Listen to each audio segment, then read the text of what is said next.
bro, you should make a video on how women make rules for a certain type of man and also break the same set of rules for another type of man. For example, she dates a guy and says no to sex till I get to know you really well, but can give it off easily to another guy within the space of 3 days. In this video specifically, what I want to talk about is why your girlfriend prefers her ex to you.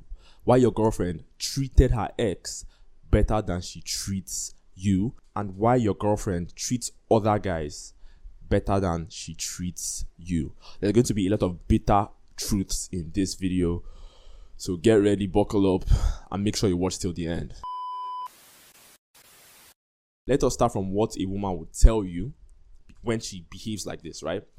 Most likely what she would say is she has experienced some form of trauma from past relationships, from exes who used her or from exes who deceived her, you understand, and manipulated her. So in the new relationship with you, she tries to explain to you why she's being careful and why she doesn't want to rush into things. And in as much as in the manosphere, a lot of guys just assume that she's lying, not every woman is lying. Most are though.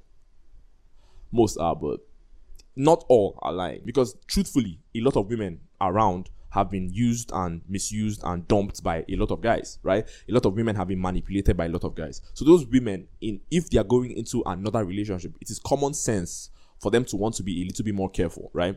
So those women genuinely exist.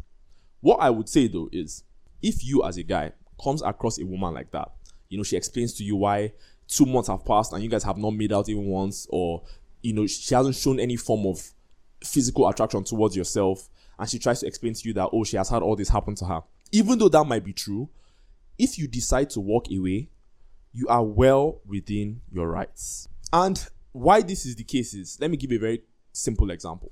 Let's say a woman who has a requirement of a man being 6 feet tall comes across a guy who is 5'7". That guy did absolutely nothing to be 5'7". But that's not going to stop her from wanting a guy who's taller than that. Like, you are 5'7" because of your genetics. You don't get to choose your height. Let's say a woman comes across a man who, let's say he experienced some setback in the sense that maybe his mother got cancer. He had to spend millions of naira on treating his mom. So now he's bankrupt and he's broke. If he explains this to this woman, do you think she's going to care that, I'm sorry, 2 years ago you had 20 million in the bank, but now you have absolutely nothing? She probably won't. You feel me? And that doesn't make her a bad person. It's just the reality of things. Everybody generally looks out for themselves. Women a little bit more than men. So if you find a woman who is kind of traumatized by bad relationships, you should feel sympathetic, right? You should feel sorry for her, you understand? And be there for her as much as you can. But deciding to move on to find a woman who is not going to take 3 to 4 to 5 months, right, to let you get intimate with her is not wrong. Now, the second thing I want to talk about is the actual reason why she makes rules for you and breaks rules for a different guy. I want to talk about why she doesn't treat you as well as she treats other guys. And it is simple, and every guy knows this, but not every guy accepts this. And the fact is, that other guy has certain things that you don't have. Now, what are these things? I am going to start by saying there are men on the planet that have a natural advantage over other men. What are these examples of having a natural advantage? 1, a man who is born into riches. Trust fund babies, basically, right? A man who, right from birth, is born into a family where every single financial need is taken care of and he has excess and affluence. A man like that can meet your babe, maybe say, una don dey date 5, 6, 7 years, and he will show her a life in just 1 month, right? He would give her experiences that you can't, even till you die, you can't give your babe those same experiences. Just that is an advantage that he has by birth, by nature.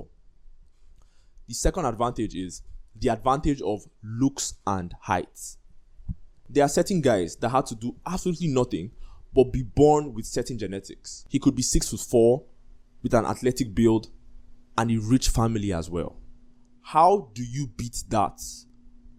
How do you beat that? Do you get what I'm saying? This is a guy who, just by nature, right, having good looks has put him ahead of most other guys just by nature. It is natural selection at its finest. It is very difficult for humans to accept because we are more, aware than other lower animals. But it is natural selection at its finest. These are men who, just because of the genetics they were given by their families, they just have a natural advantage over other men. Now the question is, how does the average man compete? How does the average man combat this inequality? Because it definitely exists. Don't get it twisted, right? Every man is not made equal. That inequality 100% exists, unless you just want to be delusional. You combat this by making money. Simple as that. You combat this by making money. But don't get it twisted. You're not making money to give to women. You're not making money to transfer to women. You're making money to put into different aspects of life that level you up to a point where she begins to break rules for you, not make rules for you anymore. There's so much talk about going to the gym, working on your body, working on your looks, working on your skincare and all that, right? Working on your teeth, you feel me? And all that is great advice, but all that comes down to money. This is the first step. Just pay attention. When it comes to dieting and supplements that you need to take while you go to the gym, it comes down to having a good amount of money to afford these things.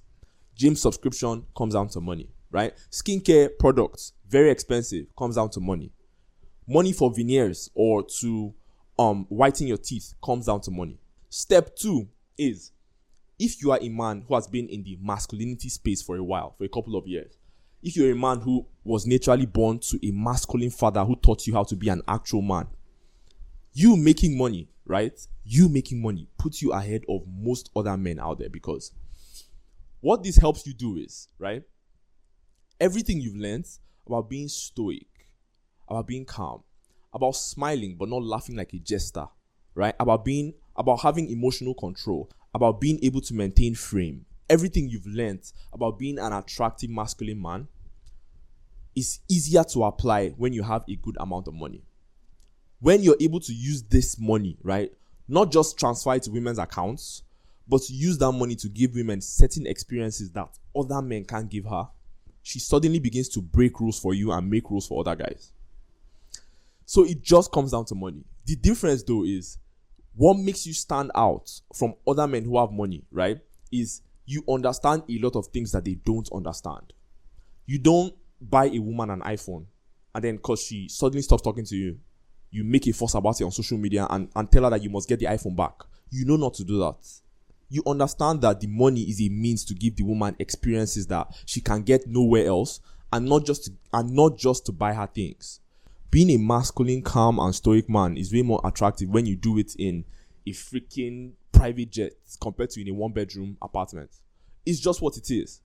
It is just what it is. Money puts you over the top. What you understand compared to other men who just made money and have no idea how to use it is, you understand that you can go on a date and spend 1 to 2 hours on that date and say nothing about your money, and yet you can make the woman understand that, look, being with me is 100% going to change your life without having to say one word about your money. The understanding you have about masculinity, right, is 10 times more accentuated when you have money to put it into action. Because every man and his grandfather right now is on freaking YouTube and Twitter going through like masculinity pages, learning stuff that should work, but then the competition is so high that how is it going to work when every other guy is doing it? And also the fact that some guys are very extreme with their understanding. Guys become so red pill that they forget that women actually want to be taken care of, that women actually want to be loved and not treated like tools, like pets, right? So when she sees a man, he might not be like 6'2", he might be 5'8", 5'7", 5'9", right? You don't have the most attractive face because that's not what your genetics, that's not what your parents give to you. But you have a good looking body, right? She sees a man like that, 5'8", good looking body, has a good amount of money, knows how to use it to imbibe feelings in a woman, knows how to use it to make a woman feel something rather than just send or transfer to like her bank account, right? And knows how to treat women well. That's you fighting against the natural advantage so many other men have. You know, you can't choose your height. If we could choose our height and our looks, everybody would be attractive. But we can't. You have to work with what you have. There's a channel I saw not long ago where I think it's a new channel actually, right? The guy talks about how the average man can succeed in the dating space. And it's just false. You guys bet, they play bets now. The odds for a below average man, let's say you earn 30 to 40k a month, the odds of a below average man to find an attractive woman and keep her in love and submissive is like 17 odds. You are talking about things that could happen, but most likely will not happen. You know, it's like you're making a wish basically. So what you have to do is, you need to understand that The reason why she's breaking rules for a different guy and making rules for you is because he has something that you don't have. Now, there's obviously the off chance that you have everything in check, but you're just not the guy for her. That's an off chance. But more likely than not, the guy she's breaking rules for has certain things you don't have. And even though he has a natural advantage, instead of being jealous or coming online to hate, right? Put your head down. Make a good amount of money, a tangible amount of money. As hard as it is, that's really the only way out. Then everything you've learned about being a masculine man, apply it with the money you now have. Apply it with the money and the success that you have finally achieved. If you like the video, hit the like button. If you're new to the channel, hit the subscribe button. If you want to talk to me one-on-one about your girlfriend or about girls in general, hit the second link in the description. And we'll talk one-on-one via WhatsApp, video calls, or voice calls. For business specifically, hit me up at Rizzyefff@gmail.com. And I'll see you guys in the next one. It go be.